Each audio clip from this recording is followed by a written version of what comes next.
Quincy Jones, a legend, a genius, but for some, a nightmare.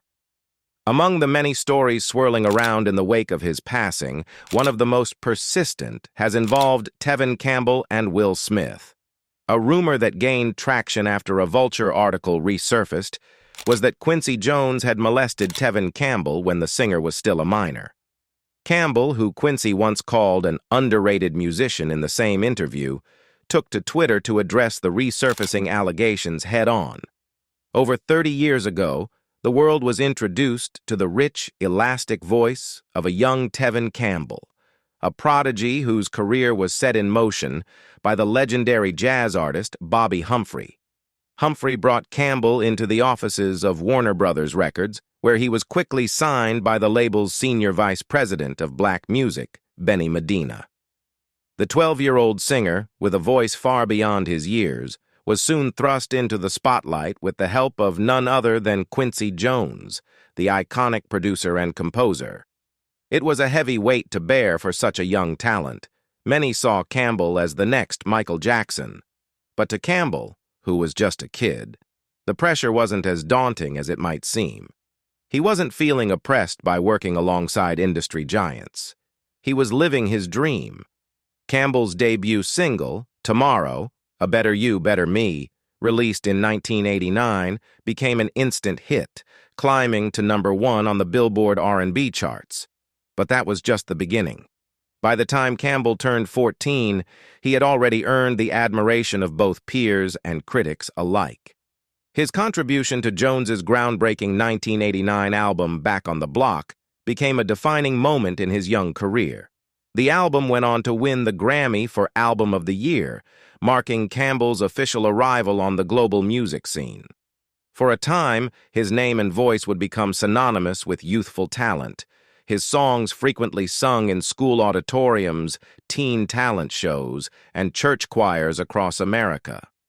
Yet that meteoric rise came with a steep cost. As his career took off, Campbell found himself navigating a world of intense pressure, competition, and expectations. The cost of fame became even clearer in 2018 when Quincy Jones made headlines for spilling a series of personal revelations about the entertainment industry in an explosive interview. His comments created a stir, not just for the shocking nature of his revelations, but for the way they caused many to revisit and question the true dynamics behind the scenes of his legendary career. The internet buzzed with rumors, speculation, and accusations, and Tevin Campbell found himself once again caught up in the complicated web of Quincy Jones's legacy. A reminder that sometimes success comes with a price far greater than anyone could have anticipated.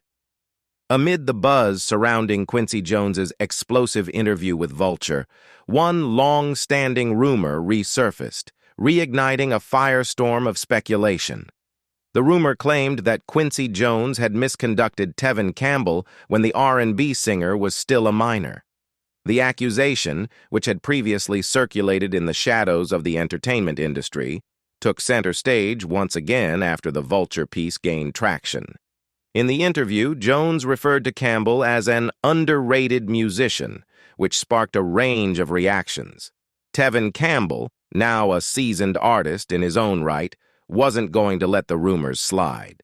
Taking to Twitter to respond, he fired back at the allegations, expressing his disbelief and disgust. "Now I'm trending. Folks will really say some disgusting things," Campbell tweeted. He directly addressed the rumor with a sharp retort. "Tevin was molested by Quincy? Get the F-sec out of here with the devil," followed by several laughing emojis. Meanwhile, Jones's Vulture interview sent shockwaves through the entertainment world for more than just the resurfacing rumors. The music mogul made several bold statements, such as declaring the Beatles the worst musicians in the world and revealing that he once dated Ivanka Trump. He also dropped bombshells about Marlon Brando's relationships with other male entertainers, including James Baldwin and Richard Pryor, further stoking the flames of controversy. But for Tevin Campbell, the most unsettling part of the interview was the way it reopened old wounds regarding his early years in the industry. Campbell, who was discovered at a young age and quickly thrust into the limelight, had been one of the most promising talents of his generation. However, as a minor, he was vulnerable to the pressures and exploitation that often accompany the entertainment business.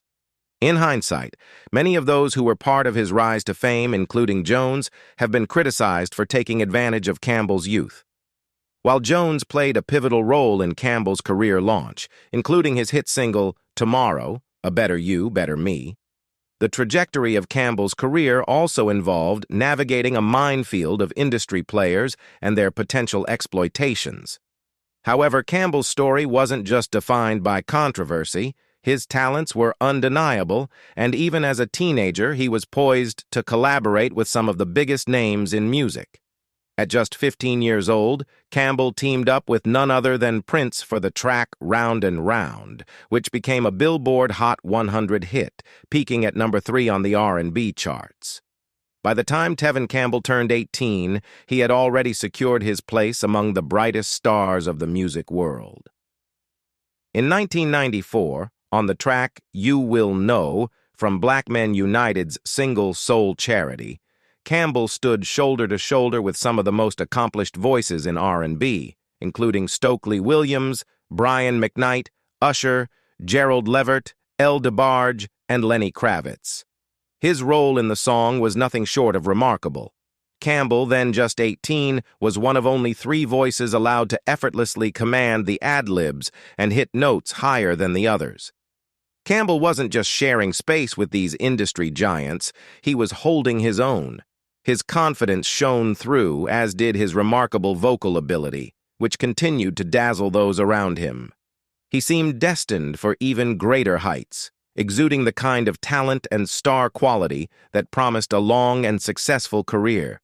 Yet despite all his potential and success, something went wrong, and what seemed like a promising trajectory began to unravel. What made Campbell's vocal talent so extraordinary was his 4.5-octave range, which earned him comparisons to the legendary Whitney Houston. In fact, those who closely studied vocal technique often referred to Campbell as the male version of Houston in his prime. His ability to seamlessly hit notes that others could only dream of, and to do so with precision and passion, set him apart from his peers. This was especially evident on the track One Song, which Campbell recorded for the 1992 Quincy Jones-produced Olympics Barcelona Gold album. The song, written by Alan and Marilyn Bergman, was a stunning showcase of Campbell's vocal talent. His alto countertenor voice so closely mirrored Houston's approach to song, down to her signature riffs, runs, and builds, that it was easy to mistake it for one of her performances.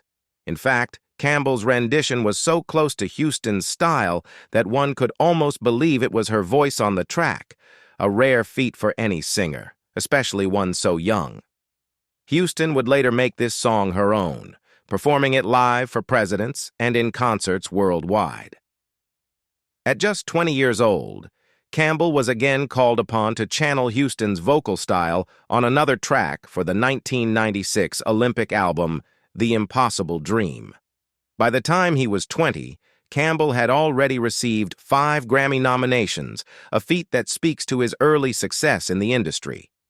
However, despite his immense talent, he faced stiff competition in these categories, often losing to legends such as Luther Vandross, Al Jarreau, Ray Charles, Babyface, and a peak-era Boys the Two Men. These were the giants of the music world, and Campbell, though still in his teens, was regarded as a peer. From the early 90s to the mid-90s, Campbell was considered one of the top contenders in the music world. His voice, range, and artistry placed him in a league with some of the most formidable talents of the era, and he seemed poised to follow in the footsteps of legends. During Tevin Campbell's rise in the early 90s, his career extended beyond music. Selling over 3 million albums, Campbell was already a huge name, but he also made waves on television, guest starring on popular shows like The Fresh Prince of Bel-Air, working alongside stars like Will Smith and Brandy. One of his notable connections during this time was with Quincy Jones, who was instrumental in launching his music career. Jones, a legend in the industry, was highly impressed with Campbell's voice and performance style, telling him how much he loved what Campbell was doing in his music videos. Quincy was no stranger to guiding young talent. He'd played a major role in the careers of many superstars. Campbell's introduction to Jones by Benny Medina, Warner Brothers' vice president of black music, was a pivotal moment that led to Campbell's debut single, Tomorrow, A Better You, Better Me. You, Better. In recent years, Jones has remained a topic of fascination and controversy, especially after his 2018 Vulture interview, where he candidly shared stories about industry legends, causing fans to revisit rumors involving him, including allegations connecting him to other stars like Will Smith. Smith's name frequently appears in discussions about Quincy, as Jones was the executive producer of The Fresh Prince of Bel-Air, the show that launched Smith's acting career. Interestingly, Smith himself has admitted that he lied about his acting experience to Quincy to secure the lead role on The Fresh Prince. This iconic NBC sitcom, which ran from 1990 to 1996, was not only a career-defining moment for Smith, but also a cultural milestone that resonated with audiences for its humor, real-world themes, and the way it reflected social issues in America. The connections between Jones, Campbell, and Smith have long been a source of intrigue, and rumors have swirled around them in various contexts. During The Fresh Prince of Bel-Air's 2021 reunion, longtime fans of the show were treated to a treasure trove of behind-the-scenes stories. Yet, Will Smith recently shared a lesser-known anecdote that captures the thrill and the nerves of his journey from rapper to television star. While speaking with CBS Mornings, Smith revealed a pivotal moment with Quincy Jones, the show's executive producer, that set the stage for his acting career. Smith, who was known primarily for his rap duo DJ Jazzy Jeff and The Fresh Prince, admitted that when Jones first asked him if he could act, he lied and said yes. Reflecting on the experience, Smith shared, "It's best to say yes when asked if you can do something, even if you can't." For Smith, this bold approach opened doors and allowed him to seize an unexpected opportunity. I think it's important as a rule. If someone asks you if you can do something, always say yes, even if you're not sure. He recalled the high-stakes atmosphere in that room. Quincy wanted him to audition on the spot, and it felt like everyone in the industry was watching. He remembered glancing back and seeing Michael Jackson, who was riding high on the success of Thriller, and then over at Oprah Winfrey, fresh off her success with The Color Purple. Quincy's words weighed heavily. You're making a decision that's going to affect the rest of your life. And in that surreal moment, with giants of the industry around him, Smith thought, let's do it. Meanwhile, around the same time, Quincy Jones was working with another young, rising talent, Tevin Campbell. With Jones's guidance, Campbell quickly climbed the charts, establishing himself as a major force in R&B music. Quincy's mentorship and knack for nurturing talent made him instrumental in both Smith's and Campbell's success. However, Quincy's involvement with young stars was not without controversy. Years later, Tevin Campbell fans were quick to rally when author and influencer Lovey Ajayi, known as Awesomely Lovey, made a dismissive comment about Campbell on Twitter. Following Aretha Franklin's passing, Ajayi questioned the suggestion of Campbell singing at her tribute, tweeting, "Under what rock did they pull that name from?" The backlash was immediate and fierce. Campbell trended on Twitter for days as fans and celebrities alike, including Missy Elliott, Roxane Gay, Tika Sumpter, and even filmmaker Ava DuVernay, came to his defense. DuVernay publicly announced that she'd be featuring Campbell on her hit show Queen Sugar, remarking that millennials needed a lesson on respecting legends. True to her word, Campbell later appeared on the show. Tevin Campbell's response to the controversy stirred by Lovey Ajayi's dismissive tweet was an example of his signature wit and poise. Rather than engaging in a heated exchange, Campbell posted a nostalgic photo of himself as a young artist, radiant and charming, standing beside none other than Aretha Franklin herself. His caption subtly reminded fans and critics of the genuine connection he shared with the Queen of Soul. He'd been in her esteemed company several times, a testament to both his talent and the respect he commanded among music legends.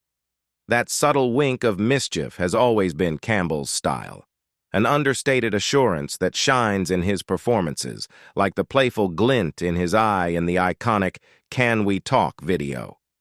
Between 1993 and 1995, Campbell was on a meteoric rise that showcased his immense talent. At just 17, he was the opening act for Janet Jackson's Janet Tour, a gig that could be compared to opening for Beyoncé's Lemonade Tour today, a once-in-a-lifetime opportunity for any young artist. During this time, his album I'm Ready spun off 3 top 5 R&B hits, including the chart-topping Can We Talk. His second single, I'm Ready, almost reached the same height, only edged out by R. Kelly's 12-week run at #1 with Bump and Grind. Campbell's success was anchored by collaborations with some of music's most influential figures, including Prince, Babyface, Al B. Sure, Daryl Simmons, Jimmy Jam, and Terry Lewis, and Narada Michael Walden. By 1996, Campbell was also ready to take the reins on his career, serving as executive producer for his third album, Back to the World. This album featured production from a powerhouse team, including Babyface, Sean Puffy Combs, and Chucky Thompson. However, the album only reached gold status, a marked change after a string of platinum hits, as industry challenges and homophobia began to overshadow his trajectory. Tragically, a 1999 arrest for soliciting an undercover cop led to a scandal that weighed heavily on his public image. A 2003 interview with Jamie Foster Brown in Sister to Sister magazine forced Campbell to address his sexuality publicly. Though his mainstream career slowed, Campbell has remained beloved by fans who eagerly welcomed each of his returns to the stage and studio. He spent 6 years touring internationally with Broadway's Hairspray, showing off his vocal and acting chops to a new audience. In 2008, he briefly released a digital album, though it was quickly pulled, adding to his mystique. By the time Tevin Campbell's career began to slow, others were starting to raise questions about Quincy Jones and his rumored behavior in Hollywood circles. Professor Griff, a well-known conspiracy theorist, boldly accused Quincy of orchestrating some of Hollywood's hidden networks and bringing notable names into these circles, even claiming that Quincy was responsible for introducing Will Smith into the industry. Adding to the intrigue, there are persistent claims that Quincy once made advances toward Tupac Shakur. In a rare interview, Tupac reportedly opened up about this, alleging that Quincy had made a pass at him, proposing an intimate encounter.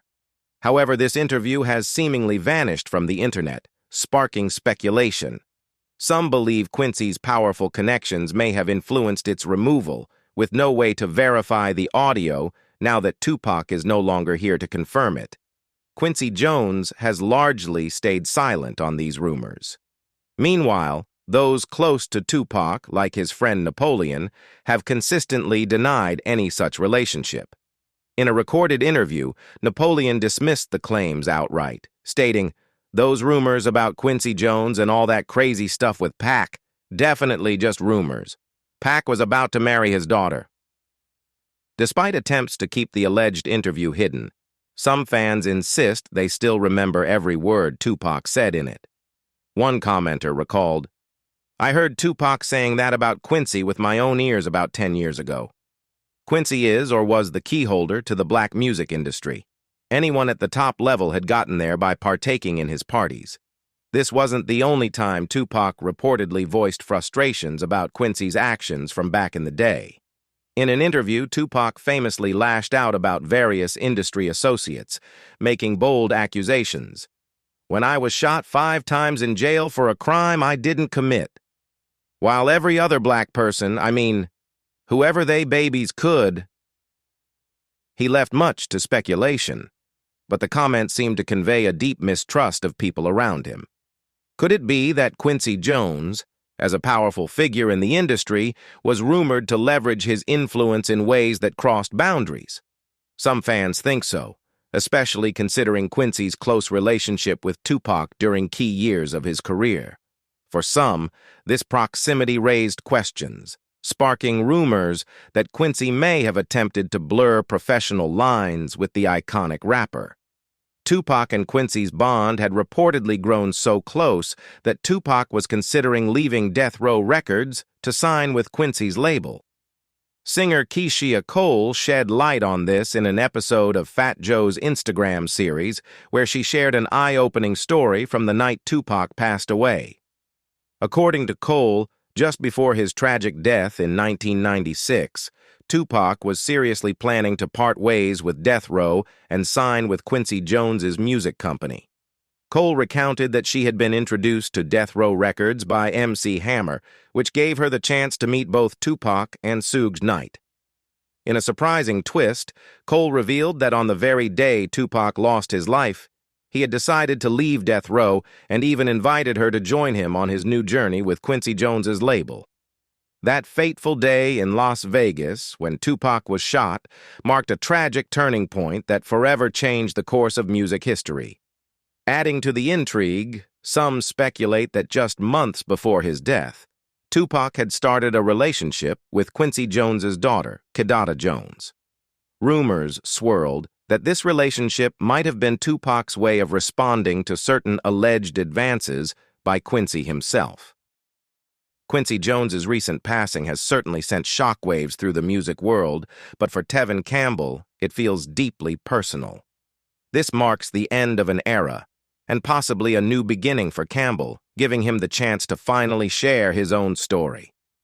Will he reveal the full impact of Quincy's mentorship, or choose to leave the past behind and move forward on his own terms? Only time will tell. Thanks for watching, and until next time, take care.